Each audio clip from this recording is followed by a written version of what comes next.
Hello students, let's now begin with the 10th lesson, that is practical geometry. Now first of all, by paper folding method we will see how to draw a line parallel to the given line from a point which is not on the line. See what I said? To draw a line parallel to the given line from the point outside the line or not on the line. First I will teach it by paper folding method. For that, try to see this. I don't know whether in this video it will be properly visible or no. I will try my best. See, I have just pressed this paper, folded this paper over here like this. So after I open it, I will get a line which is a straight line.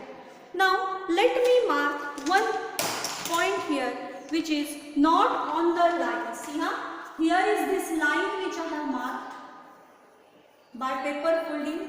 Here I will choose that point, say A. Okay.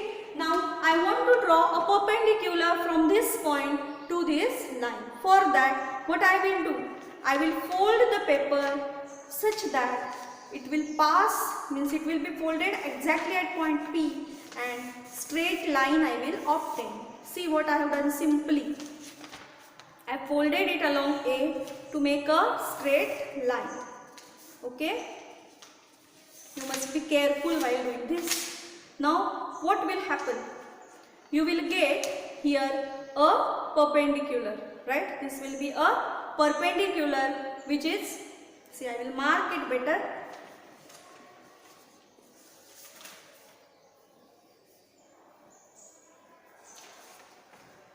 Okay, how have I done it? Such that I got this perpendicular from this line to this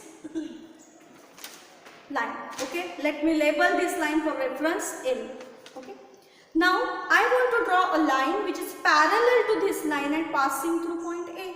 So what again am I going to do? I will again fold the paper at point A, but now in this direction, right? In this way. See, in the beginning I have folded it this way. Now I am going to fold it in this way such that the line that will be obtained will be perpendicular to this line which I have drawn, right? This perpendicular method we know, we have studied it in 6th standard. So now I have again obtained this another line having this angle 90 degree, and see, now we have studied the tests of parallel lines before, properties of parallel lines. We know if corresponding angles are congruent, then the lines are parallel. So this property is satisfied over here. Corresponding angles are congruent, so these two lines are parallel. So by paper folding method I have drawn the lines which are parallel to the given lines. Okay. Now using geometric instruments, how to do it we will see. Suppose you have a line.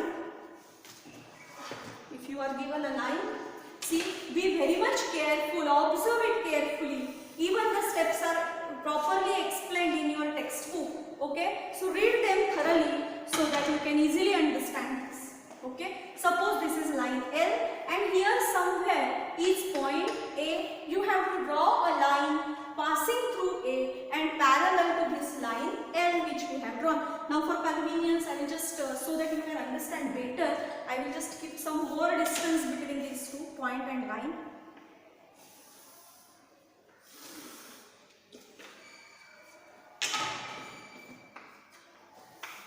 Now another property I am going to use here, that of alternate angles. Now we know if two lines are parallel, then the alternate angles are congruent, right? So I will try to use this property. Now how can I do this? See, for that I will choose any point B on this line L, okay?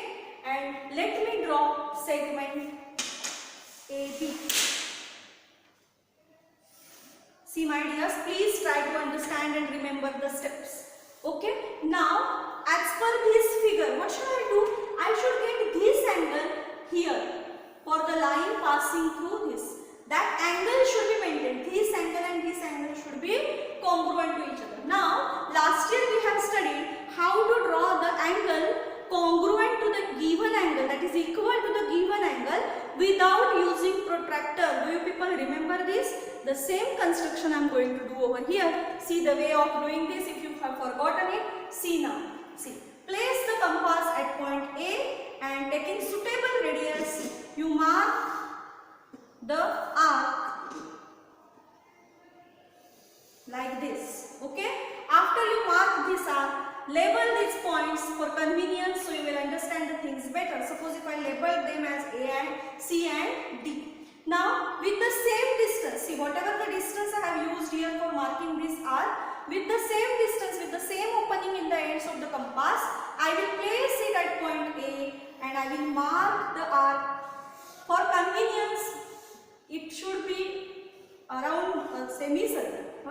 See, there would be some difference because of the chalk, size of the chalk. So try to understand, right?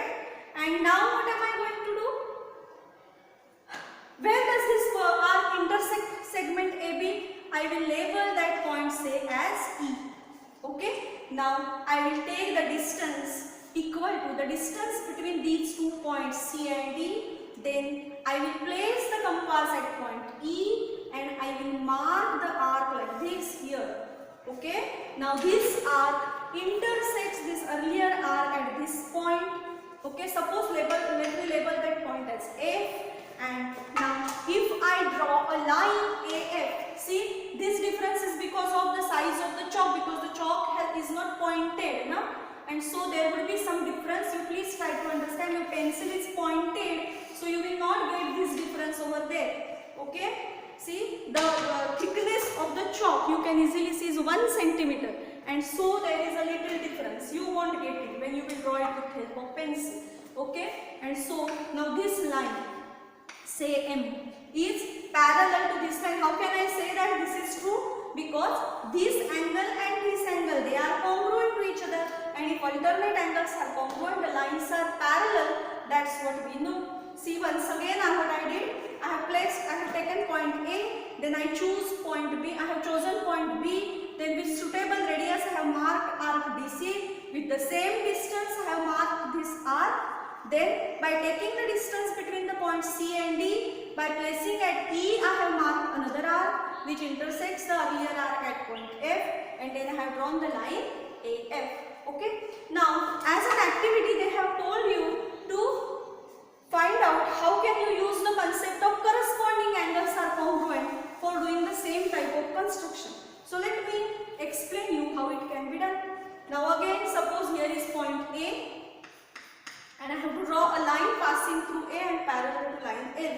Now see, keep this figure in your mind so that it becomes very easy for us to do the things. Okay. Now what am I going to do? Again, first I will draw this segment AB. Okay. Now whatever is this angle, I want to get it over here. So for convenience, for better understanding, I will just extend this. I will just extend this by drawing a dotted line. Okay. So for reference we will need it. Now I will choose a suitable distance and I will mark the arc over here like this. See, I will label the points D and C as usual. Then with the same distance I will place it at point A, and again I will mark the arc like this. Okay. Now this arc intersects this ray at this point. Suppose this is point E. Now see, I want to get this angle here, and so again I will take the distance between the points C and D. I will place the compass at point E and I will mark the arc like this. Okay. Now this arc intersects here at point A. Let me draw the line AF. See, as I have changed the side of the chalk, you can get it accurately now. That when I did it before, the chalk had a little less stick. It was not pointed. So see here, AF you can get. And now this angle is congruent to this. These are the corresponding angles. So by the property of parallel lines, corresponding angles are congruent. Lines are parallel. We have studied before. You can do it. Is that clear? Solve the exercise below this. Okay, that is your homework.